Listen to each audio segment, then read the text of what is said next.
Assalamualaikum Sobat Seni, jumpa kembali di Ruang Seni Marhalim Zaini.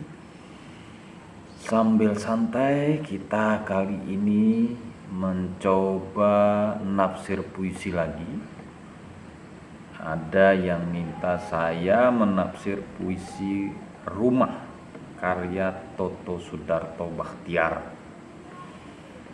Puisi Rumah ya, kalau kita mulai dari judulnya rumah ya, jelas ini bicara tentang rumah ya. Rumah yang seperti apa? Mari kita telusuri mulai dari bait pertama. Kulihat dari cahaya bulan di pekarangan, serambiku kelam dan berudara sepi. Oke, dua baris ini memperlihatkan tentang serambi rumahnya ya. Serambiku kelam dan berudara sepi. Jadi dia melihat ada bulan di pekarangan ya, kita bisa bayangkan di sebuah rumah ada pekarangan, dia si aku lirik ini melihat rumah itu.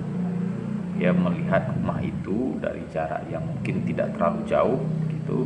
Nah, dia melihat serambi rumah itu, rumahnya kelam itu artinya tentu saja gelap ya, gelap dengan udara yang sepi. Nah, ini bisa Anda bayangkan suasana yang dia bangun, yang dia ingin sampaikan kepada pembaca.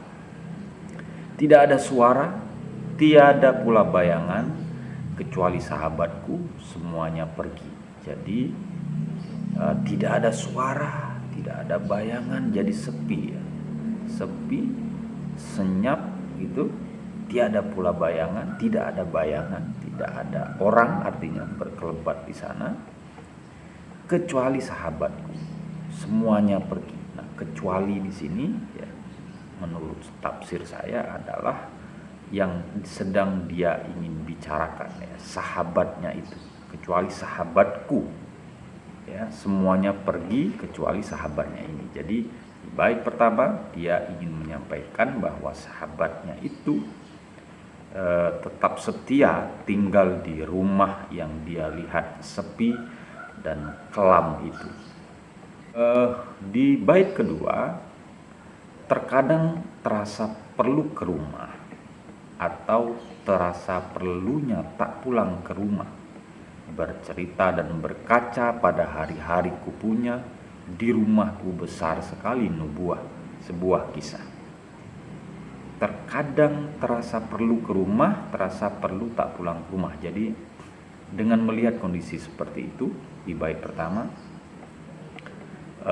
dia ragu ya antara dia akan pulang, ya perlu enggak dia pulang ke rumah, atau dia tidak pulang ke rumah yang suasananya seperti itu.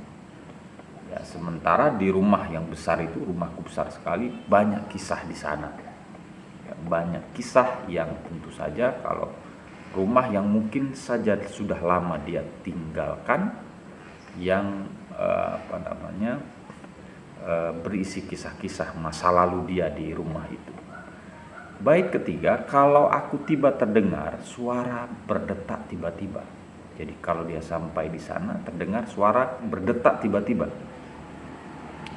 Malu-malu hati sahabatku rupanya ikut bicara. Nah, sahabatnya itu dia ketika dia tiba di rumah itu, sahabatnya dengan malu-malu hati itu, dengan ragu-ragu, dengan dengan sedikit berjarak gitu ya. Mungkin karena sudah lama tidak bertemu, dia ikut bicara dengan tanpa tekanan yang mendesak atau tinggi hati. Alangkah cintanya dia padaku. Jadi bait ketiga ini ingin menyampaikan bahwa tanpa tekanan yang mendesak atau tinggi hati ya, si sahabatnya ini, sahabat si aku ini ya, suaranya tidak terlalu keras gitu, tidak memperlihatkan ada ekspresi marah dan sombong itu ya, ada kata tinggi hati di sana. Jadi dia si sahabatnya ini menerima kehadiran si aku lirik ini gitu. di rumah yang mungkin sudah lama ia tinggalkan. Jadi ada kata, ada diksi di akhir bait ketiga ini, alangkah cintanya dia padaku. Jadi dengan sikap penerimaan yang seperti itu, si aku ingin mengatakan bahwa ternyata dia demikian mencintai aku. Ya. Nah, di bait terakhir, terkadang sebelum masuk rumah, aku melihat ke atap dan bertanya-tanya, adakah dia di dalam? Masihkah dia cinta? Nah, terkadang sebelum dia masuk rumah, jadi berpikir, ya, sebelum dia datang ke sana, sebelum dia masuk ke rumah, dia berpikir bahwa adakah sahabatnya ini ada di dalam? Masihkah dia mencintai? Masihkah dia cinta? Alangkah besar rasanya hidup bila hatiku tak gelisah. Nah, dia ingin menutup ini puisi ini dengan satu statement, satu pernyataan. Alangkah besar rasanya hidup bila hatiku tak gelisah.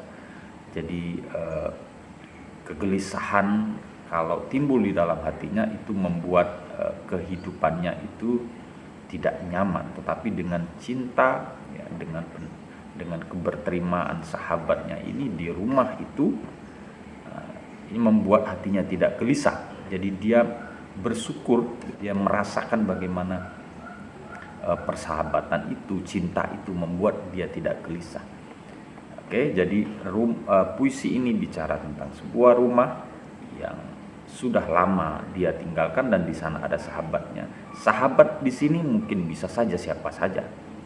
Ya, kita sebagai pembaca bisa saja mengartikan sahabat ini adalah kekasihnya, adalah orang tuanya, adalah memang sahabatnya gitu, atau istrinya, atau suaminya, atau anak-anaknya gitu. Jadi sahabat di sini bisa bermakna banyak kalau kita mau meluaskan penafsiran ini.